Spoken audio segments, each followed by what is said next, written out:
Hello guys, Ricochet here. I'm excited to come your way once again with another banger, another powerful insight. Today I want to talk about the fair exchange. Alright, so we are going through tough times economically, and I decided to start a series to discuss what the ordinary person could do to actually live above the waters and to survive these harsh economic times. And so today I want to consecrate the time that I have with you to talk on the power of the fair exchange. The fair exchange. What is the fair exchange? I think that the fair exchange is something that what the concept of the fair exchange is something that will change your mindset about money generation, about income generation.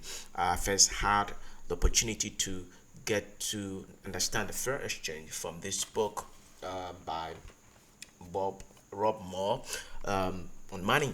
And so the fact is that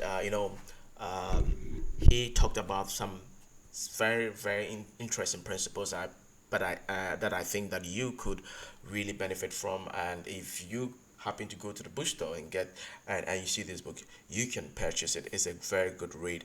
But I want to talk about the concept of the fair exchange. And the fair exchange is a concept that I believe that every one of us should embrace. The fair exchange is the fact that whatever money we seek to collect or get from the world, we need to trade something in exchange for it.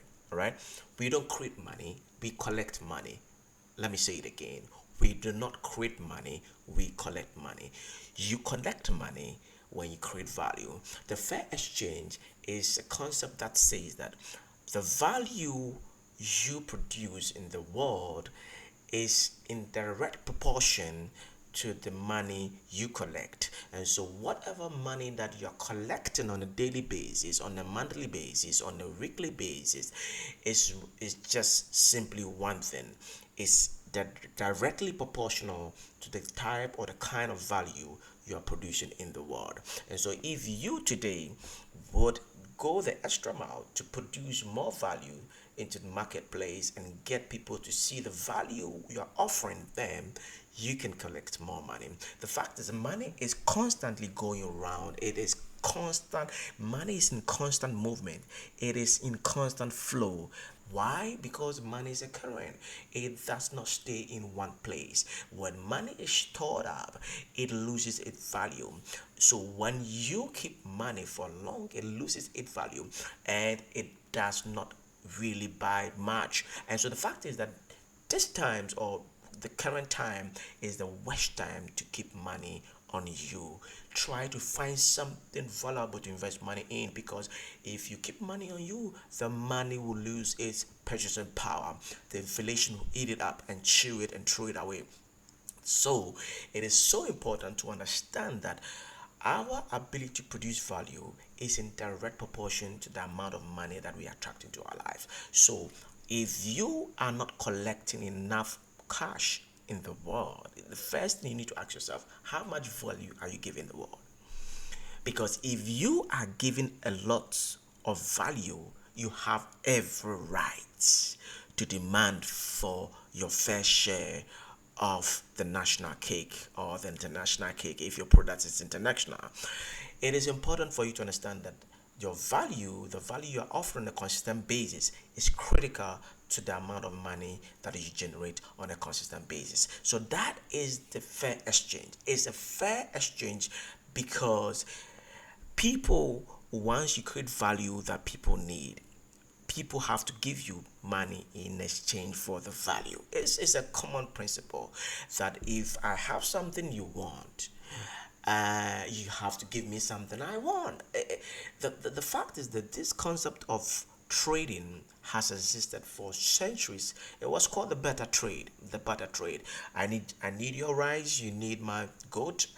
I give you a part of my goat, you give me part of your rice, and that is how human beings have lived over the years, over the centuries. And so the same principle continue to exist. The fact is that sometimes we become oblivious of the fact that these principles work. And so we have to bring that in mind. We have to really get to exercise the principles. Life is all about principles, and when these principles, or you put these principles, life principles, into use, you then get to see the benefit from the principles. The principle of fair exchange says that the value of, or the amount of value you put in the world is directly proportional to the amount of money you collect from the world. It's as simple as that. If you put more value, you collect more money. If you don't put more value, you collect less money. And that is a fact. And if you do not abide by this principle of fair exchange, you will never understand money. You will never understand money. You would always work, spend more time, and you will not understand the value of the amount of time you are spending. So in this way, you need to quantify even the amount of time you spend to produce or to work, and ask yourself, how much value are you offering your employer? If you are offering much value and your employer is giving you less, you can renegotiate your the wages they give you, or the salary they give you, because you are giving more.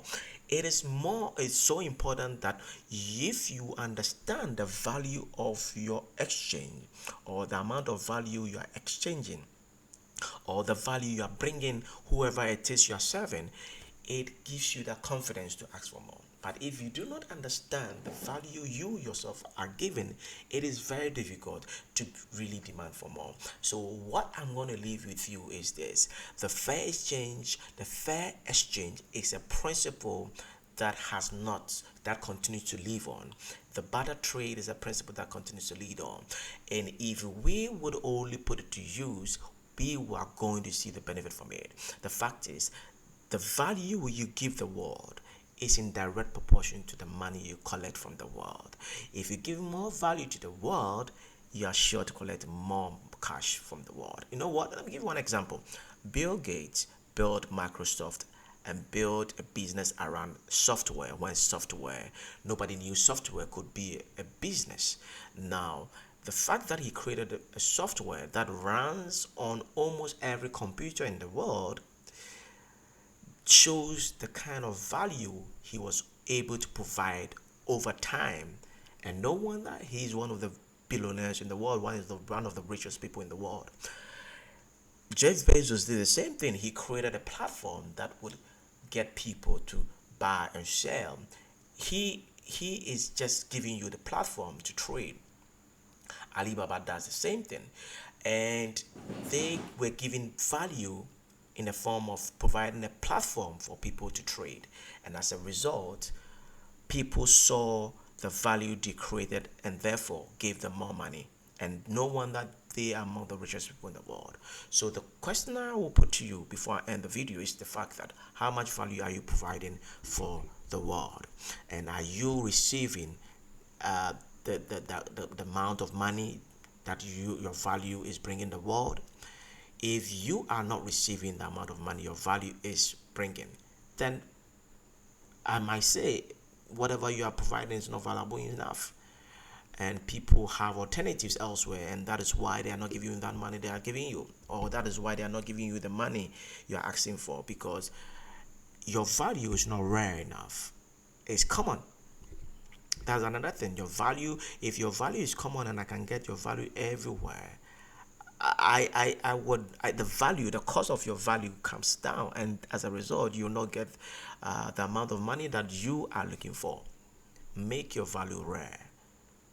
Think deep, drink deep, create value that is rare. And when you create value that is rare, it is going to help you to collect the money that the ordinary person doesn't collect. That is the secret of the fair exchange. I hope this video served you well. See you another time. Bye bye.